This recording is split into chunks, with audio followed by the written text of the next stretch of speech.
Good evening students. बेटा आज हम जो टॉपिक करेंगे वो करेंगे मूल्यांकन में के विभिन्न तरीके और आगामी अधिगम के लिए मूल्यांकन की रिपोर्ट।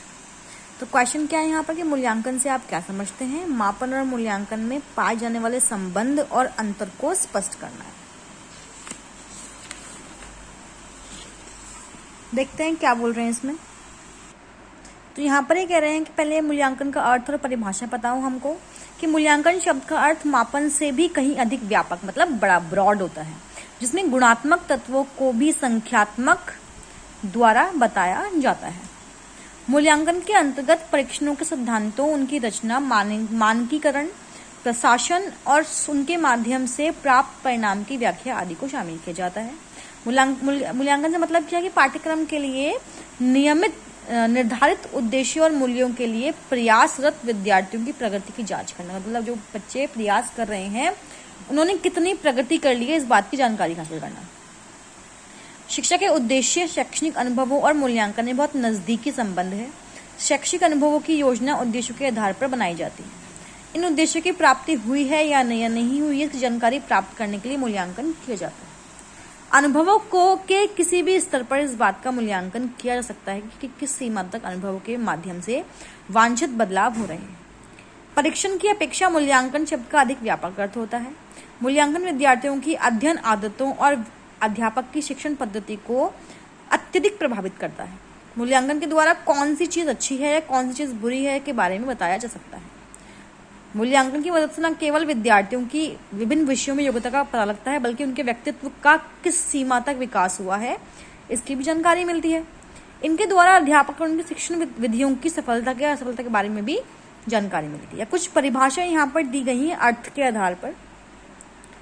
पहले थे क्यूलेन एवं हाना। उन्होंने कहा कि मूल्यांकन एक ऐसी प्रक्रिया इसके द्वारा स्कूल में प्रगति करते हुए विद्यार्थियों के व्यवहारिक परिवर्तनों के साक्ष्यों को इकट्ठा करके उनकी व्याख्या की जाती है। जॉन यू माइकलिस्ट के अनुसार मूल्यांकन एक ऐसी प्रक्रिया है इसके द्वारा इस बात का पता लगता है, तय होता है, निश्चय होता है कि लक्ष्यों की प्राप्ति कहाँ तक हो गई है। इससे शिक्षण के परिणामों को जांचने के लिए अध्यापक, बच्चों, प्रिंसिपल और अन्य स्कूल संबंधी व्यक्तियों द्वारा प्रयुक्त सभी प्रक्रियाएं शामिल है। मोफेट के अनुसार मूल्यांकन एक मतत प्रक्रिया है और इसका संबंध विद्यार्थियों की केवल औपचारिक शैक्षणिक उपलब्धियों के साथ नहीं है, बल्कि इसके क्षेत्र अधिक व्यापक है। यह व्यक्ति की भावनाओं, चिंतन और कार्यों से संबंधित वांछित व्यवहारिक परिवर्तन के विकास में रुचि लेता है। जेम्स एमली के अनुसार स्कूलों, कक्षाओं और स्वयं विद्यार्थियों द्वारा निर्धारित शैक्षणिक उद्देश्यों की प्राप्ति में विद्यार्थियों की प्रगति की जांच करना मूल्यांकन है। इसका जो मुख्य उद्देश्य है विद्यार्थियों को और अधिक सिखाने के लिए मार्गदर्शन करना है, सत्य के प्रति उसे प्रगति में सहायता प्रदान करना है। इस प्रकार मूल्यांकन नकारात्मक प्रक्रिया न होकर स्वीकारात्मक प्रक्रिया है। रैमर्स और गेज के अनुसार मूल्यांकन के अंदर व्यक्ति या समाज अथवा दोनों की दृष्टि में जो उत्तम है अथवा वांछनीय है उसको मानकर हम आगे बढ़ते हैं।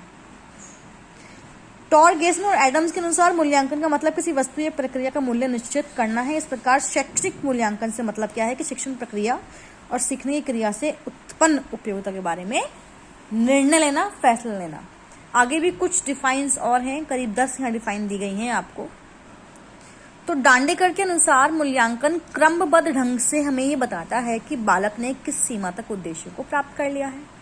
कोठारी कमीशन के अनुसार अब ये माना जाने लगा कि मूल्यांकन एक अनवरत प्रक्रिया है। यह संपूर्ण शिक्षा प्रणाली का एक अभिन्न अंग है और शिक्षण लक्ष्यों में से घनिष्ठ रूप से संबंधित है। राष्ट्रीय शैक्षणिक अनुसंधान और प्रशिक्षण परिषद के अनुसार मूल्यांकन एक प्रक्रिया है जिसके द्वारा ये ज्ञात किया जाता है कि उद्देश्य किस सीमा तक प्राप्त किए गए हैं। कक्षा में दिए गए अधिगम अनुभव कहाँ तक प्रभावशाली सिद्ध हुए हैं और कहाँ तक शिक्षा के उद्देश्य पूर्ण किए गए। वेस्ले के अनुसार मूल्यांकन एक समावेशित धारणा है जो इच्छित परिणामों के गुण, महत्व, प्रभावशीलता का निर्णय करने के लिए समस्त प्रकार के प्रयासों और साधनों की ओर संकेत करती है। ये वस्तुगत प्रमाण आत्मगत निरीक्षणों का मिश्रण है। यह संपूर्ण और अंतिम अनुमान है। ये नीतियों के रूप परिवर्तनों एवं भावी कार्यक्रम के लिए महत्वपूर्ण एवं आवश्यक पथ प्रदर्शक है। ठीक है भाई, तो ये परिभाषाओं के विश्लेषण करने से हमें पता लगता है कि मूल्यांकन सूचना प्राप्त करने और निर्णय के लिए प्रयोग की जाने वाली प्रक्रिया है। मूल्यांकन अगर पूरा है इसका मतलब क्या है कि जो भी कार्य किया गया है उसका हमें रिजल्ट तय करना है कि रिजल्ट क्या निकलने वाला है। ठीक है। ये ऐसे परिवर्तनों का परीक्षण करता है जो शिक्षण के परिणामों से छात्रों में उत्पन्न होते हैं। इसके अंतर्गत व्यवहारिक परिवर्तन भी शामिल होते हैं। मूल्यांकन शिक्षण अधिगम की प्रक्रिया का महत्वपूर्ण है, मतलब जो लर्निंग प्रोसेस चल रहा है उसका एक महत्वपूर्ण पार्ट है ये।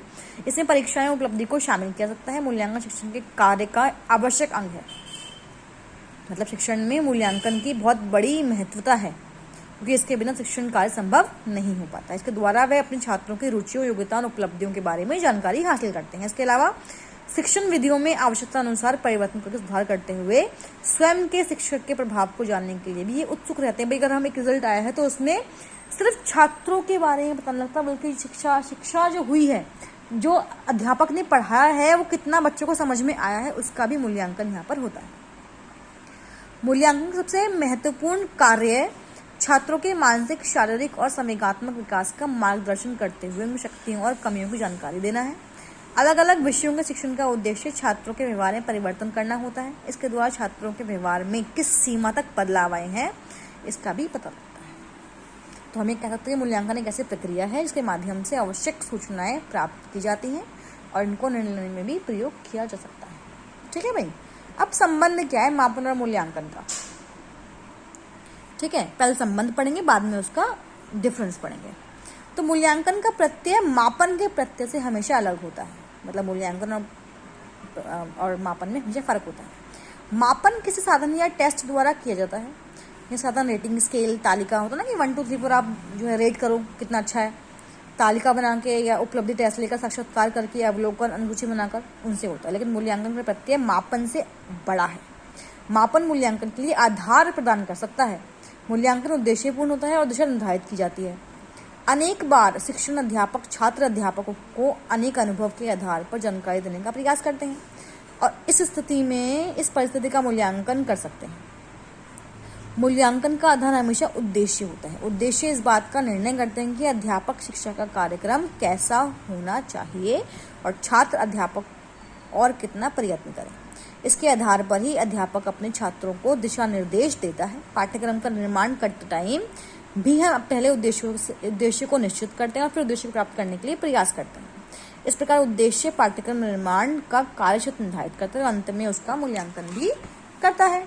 तो मूल्यांकन की प्रक्रिया कैसी हुई? विस्तृत हुई।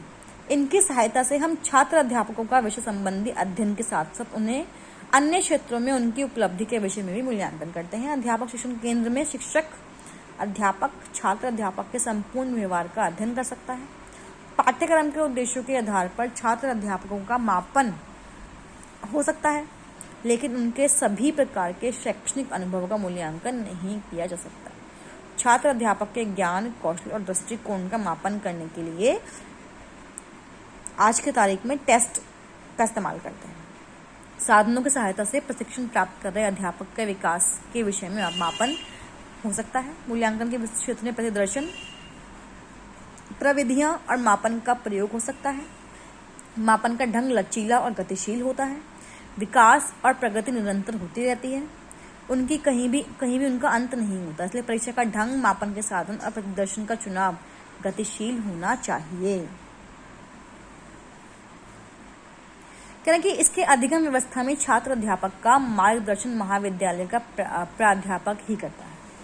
इसलिए छात्र अध्यापक का मूल्यांकन करते टाइम छात्र अध्यापक के संपूर्ण व्यवहार का, मतलब बच्चे में कितना बदलाव आया है, बच्चे का बिहेवियर का है, उसमें किस प्रकार से बदलाव लाना है, इन सब का मूल्यांकन करते हैं। और लचीला भी होता है, जब मर्जी इसमें बदलाव हम कर सकते हैं। तो अध्यापक जब मूल्यांकन करता है, एवोल्यूशन करता है, तो उस समय कार्यक्रम के प्रत्येक पहलू को महत्व देता है। अलग अलग टेस्टों का निर्माण होता है मापन के लिए। अध्यापक शिक्षक के विभिन्न टेस्टों के विकास के लिए प्रयास करता है। अध्यापक शिक्षक पाठ्यक्रम की प्रभाविकता के अध्ययन के लिए ये आवश्यक कि छात्र अध्यापकों के दृष्टिकोण, बुद्धि, रुचि, अभिरुचि, इस सब का मापन करे और इसके लिए अलग अलग टेस्टों का वो निर्माण कर सकता है, जिसके थ्रू संपूर्ण व्यवहार का मूल्यांकन हो सके। अब दोनों में अंतर क्या है? मापन में विषय वस्तु के एक पहलू को लेते हैं, जबकि मूल्यांकन पूरे के पूरे वातावरण के विषय में जानकारी देता है। ये किसने कहा था? राइट स्टोन ने कहा था। ठीक है। अब यहाँ पे एक तालिका सी बनी हुई है, एक टेबल सी, उसमें 8 डिफरेंस दिए गए हैं। पहला क्या है? मापन एक तरफ है, मूल्यांकन एक तरफ है। तो पहले मैं बात करूंगी मापन के बारे में, नेक्स्ट बात करेंगे मूल्यांकन के बारे में, स्टेप बाय स्टेप। तो पहला क्या है? मापन किसी वस्तु का अंकात्मक रूप होता है। इसमें अंक दिए जाते हैं। उत्तर पुस्तिका को जांचकर उनमें अंक देना मापन कहलाता है। किसी वस्तु के मापने को ही मापन कहते हैं। ठीक है भाई, किसी चीज को आप नाप रहे हो तो वो मापन है। अंक देने के बाद अंकों के मूल्य का निर्धारण करना मूल्यांकन कहलाता है। ठीक है भाई, मतलब अंकों की वैल्यू क्या है जानना मूल्यांकन है। दूसरा पॉइंट क्या है कि मापन का क्षेत्र बहुत विस्तृत न होकर सीमित होता है और इसके अंतर्गत गणित और व्यावसायिक रुचि जैसे कुछ ही परीक्षाएं शामिल की जाती है। इसका उद्देश्य वर्तमान आवश्यकताओं को पूरा करना होता है। मूल्यांकन में क्या है कि इसका क्षेत्र बहुत विस्तृत है। इसके अंदर संपूर्ण व्यक्तित्व की परीक्षा की जाती है। किसी भी व्यक्ति के मूल्यांकन के लिए उसके मानसिक, शारीरिक, संवेगात्मक और अन्य पक्षों का मूल्यांकन होता है। इस प्रकार इसमें कई प्रकार की परीक्षाओं का भी समावेश है। तीसरा पॉइंट क्या है कि मापन के आधार पर किसी छात्र के व्यक्तित्व के संबंध में निश्चित धारणा नहीं बनाई जा सकती, क्योंकि इसके अंदर सीमित परीक्षाओं की व्यवस्था होती है, इसलिए किसी भी छात्र के बारे में निश्चित धारणा बनाने में कठिनाई आती है।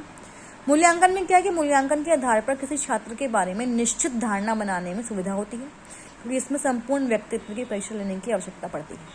इसके आधार पर किसी भी छात्र के बारे में निश्चित धारणा बनाई जा सकती है। चौथा पॉइंट कि मापन विषय की पाठ्य सामग्री पर आधारित होता है और मूल्यांकन विषय के उद्देश्यों पर आधारित है।